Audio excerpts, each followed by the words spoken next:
जय माता दी दोस्तों, कैसे हैं आप लोग। आशा करती हैं आप सब अच्छे होंगे। स्वागत है आपका मेरा इस नए ब्लॉग में। आज है नवरात्रि का 9वां दिन और पंडित जी आए थे पूजा कराने के लिए और हम लोगों ने बैठ के पूजा किया। पूजा करने के बाद में पंडित जी हवन का सामग्री सब तैयार करने लगे, क्योंकि कल ही हम लोग का हवन होने वाला है। क्योंकि कल सुबह 7 बजे ही होगा तो टाइम नहीं होगा पंडित जी के पास, तो इसलिए एक दिन पहले ही वो तैयार करके रख दिए और बता रहे थे कौन सा सामग्री उनको चाहिए।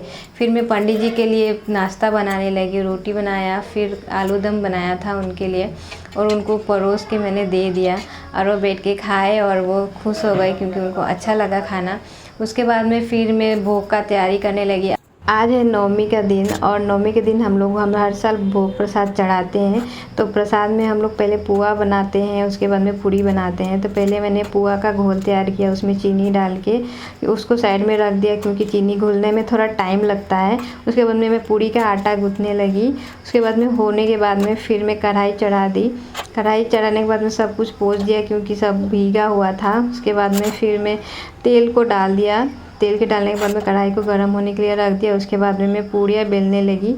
पूड़ियाँ बेलने के बाद में रेडी हो गया। उसके बाद में थोड़ी देर बाद मैं पूड़ियाँ तलने लगी और पूड़ी बहुत अच्छे से फूल के आ रहा था। आज माता रानी मेरी पूड़ी खा के बहुत खुश हो जाएंगी और मुझे आशीर्वाद भी दे देंगी।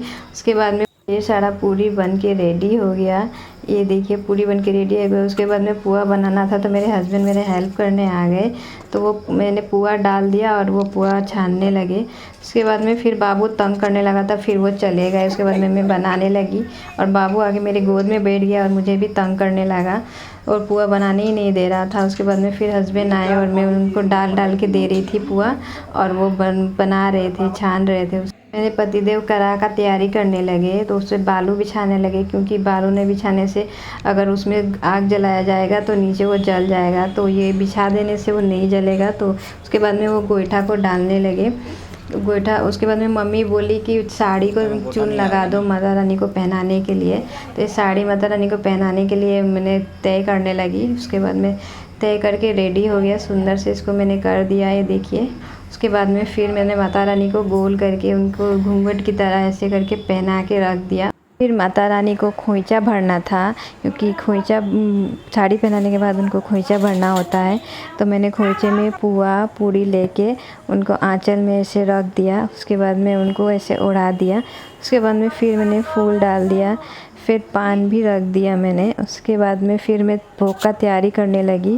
उसके बाद में कड़ा में मैंने माला चढ़ा दिया। ऐसे देखिए रेडी हो गया। उसके बाद में पतिदेव गोईठा जलाने लगे। बहुत देर तक वो जलाते रहे लोग और वो जल ही नहीं रहा था, क्योंकि वो पिछले साल का ही गोईठा था और धूप भी नहीं लगाया था, क्योंकि इस बार बारिश भी बहुत हो रहा था। फाइनली वो जल गया और उसमें कड़ा को बिठा दिया और ये देखिए अब भोग तैयार हो गया। इसमें दूध और चावल डाला है और अब पतिदेव ही तैयार करते हैं इनको हर साल।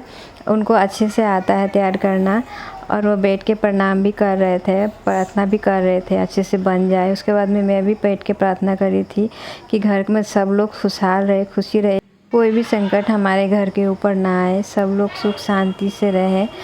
और उसके बाद में कड़ा तैयार हो गया। उसके बाद में फिर मैं माता रानी को साड़ी पहना दिया था। देखिए कितनी प्यारी लग रही है। उसके बाद में भोग तैयार हो गया। देखिए हमारा प्रसाद बन के रेडी हो गया है और सब लोगों ने बैठ के प्रसाद ग्रहण किया। वीडियो अच्छी लगे तो लाइक एंड सब्सक्राइब कर देना। Thank you.